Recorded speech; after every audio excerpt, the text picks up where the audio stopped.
The preferred walking speed is the speed at which humans or animals choose to walk. Many people tend to walk at about 1.4 meters per second. Although many people are capable of walking at speeds upwards of 2.5 meters per second, especially for short distances, they typically choose not to.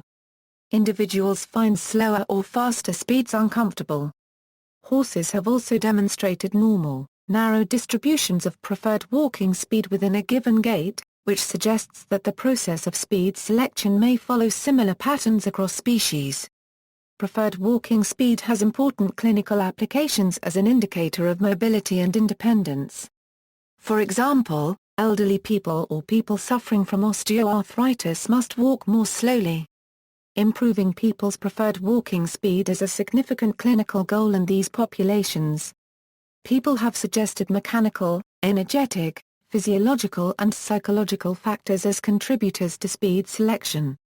Likely, individuals face a trade-off between the numerous costs associated with different walking speeds, and select a speed which minimizes these costs. For example, they may trade off time to destination, which is minimized at fast walking speeds, and metabolic rate, muscle force or joint stress. These are minimized at slower walking speeds. Broadly, increasing value of time, motivation, or metabolic efficiency may cause people to walk more quickly. Conversely, aging, joint pain, instability, incline, metabolic rate and visual decline cause people to walk more slowly. Value of time: commonly, individuals place some value on their time. Economic theory therefore predicts that value of time is a key factor influencing preferred walking speed. Levine and Nonzain measured preferred walking speeds of urban pedestrians in 31 countries and found that walking speed is positively correlated with the country's per capita GDP and purchasing power parity, as well as with a measure of individualism in the country's society. It is plausible that affluence correlates with actual value considerations for time spent walking, and this may explain why people in affluent countries tend to walk more quickly. This idea is broadly consistent with common intuition. Everyday situations often change the value of time. For example, when walking to catch a bus, the value of the 1 minute immediately before the bus has departed may be worth 30 minutes of time. Supporting this idea, Daly and Bateson show that individuals who are hurried under experimental conditions are less likely to stop in response to a distraction, and so they arrive at their destinations sooner. Energetics: energy minimization is widely considered a primary goal of the central nervous system. The rate at which a human expends metabolic energy while walking increases curvilinearly with increasing speed. However, humans also require a continuous basal metabolic rate to maintain normal function. The energetic cost of walking itself is therefore best understood by subtracting basal metabolic rate from gross metabolic rate, yielding net metabolic rate. In human walking, net metabolic rate also increases curvilinearly with speed.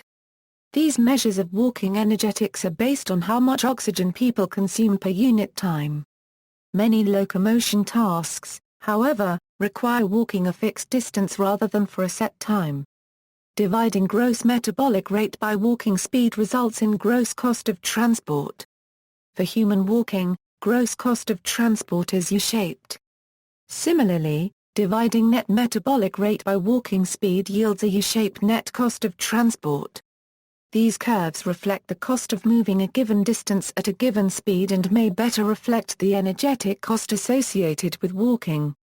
Ralston showed that humans tend to walk at or near the speed that minimizes gross cost of transport. He showed that gross cost of transport is minimized at about 1.23 meters per second, which corresponded to the preferred speed of his subjects. Supporting this, Wickler et al. Showed that the preferred speed of horses both uphill and on the level corresponds closely to the speed that minimizes their gross cost of transport. Among other gait costs that human walkers choose to minimize, this observation has led many to suggest that people minimize cost and maximize efficiency during locomotion. Because gross cost of transport includes velocity, gross cost of transport includes an inherent value of time. Subsequent research suggests that individuals may walk marginally faster than the speed that minimizes gross cost of transport under some experimental setups, although this may be due to how preferred walking speed was measured. In contrast, other researchers have suggested that gross cost of transport may not represent the metabolic cost of walking. People must continue to expend their basal metabolic rate regardless of whether they are walking, suggesting that the metabolic cost of walking should not include basal metabolic rate. Some researchers have therefore used net metabolic rate instead of gross metabolic rate to characterize the cost of locomotion. Net cost of transport reaches a minimum at about 1.05 meters per second. Healthy pedestrians walk faster than this in many situations. Gross metabolic rate may also directly limit preferred walking speed. Aging is associated with reduced aerobic capacity. Malatesta al. suggests that walking speed in elderly individuals is limited by aerobic capacity. Elderly individuals are unable to walk faster because they cannot sustain that level of activity. For example, 80-year-old individuals are walking at 60% of their VO2 max even when walking at speeds significantly slower than those observed in younger individuals. Biomechanics. Biomechanical factors such as mechanical work, stability, and joint or muscle forces may also influence human walking speed. Walking faster requires additional external mechanical work per step. Similarly, swinging the legs relative to the center of mass requires some internal mechanical work. As faster walking is accomplished with both longer and faster steps, internal mechanical work also increases with increasing walking speed. Therefore, both internal and external mechanical work per step increases with increasing speed. Individuals may try to reduce either external or internal mechanical work by walking more slowly, or may select a speed at which mechanical energy recovery is at a maximum. Stability may be another factor influencing speed selection. Hunter et al. Showed that individuals use energetically suboptimal gaits when walking downhill. He suggests that people may instead be choosing gait parameters that maximize stability while walking downhill. This suggests that under adverse conditions such as downhills, gait patterns may favor stability over speed. Individual joint and muscle biomechanics also directly affect walking speed. Norris showed that elderly individuals walked faster when their ankle extensors were augmented by an external pneumatic muscle. Muscle force, specifically in the gastrocnemius and soleus, may limit walking speed in certain populations and lead to slower preferred speeds. Similarly, patients with ankle osteoarthritis walked faster after a complete ankle replacement than before. This suggests that reducing joint reaction forces or joint pain may factor into speed selection. Visual flow. The rate at which the environment flows past the eye seems to be a mechanism for regulating walking speed. In virtual environments, the gain in visual flow can be decoupled from a persona unregistered trademark's actual walking speed, much as one might experience when walking on a conveyor belt. There, the environment flows past an individual more quickly than their walking speed would predict. At higher than normal visual gains, individuals prefer to walk more slowly, while at lower than normal visual gains, individuals prefer to walk more quickly. This behavior is consistent with returning the visually observed speed back toward the preferred speed and suggests that vision is used correctively to maintain walking speed at a value that is perceived to be optimal. Moreover, the dynamics of this visual influence on preferred walking speed are rapid. When visual gains are changed suddenly, individuals adjust their speed within a few seconds.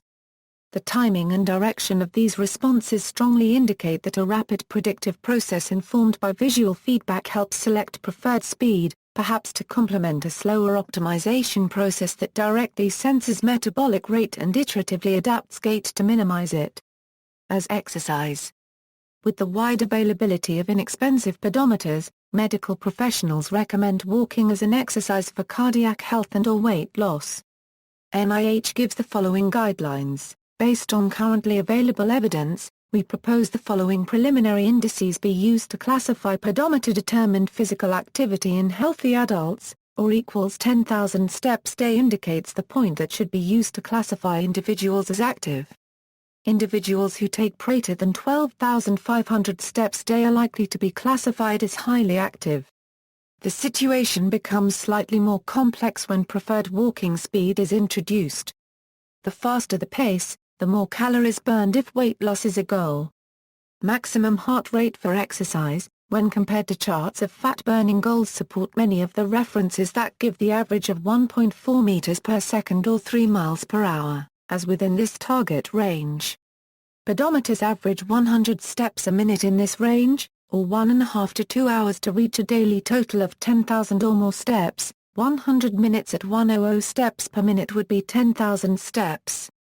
See also, Naismith's rule, Tobler's hiking function, foot speed, the maximum running speed, walking. References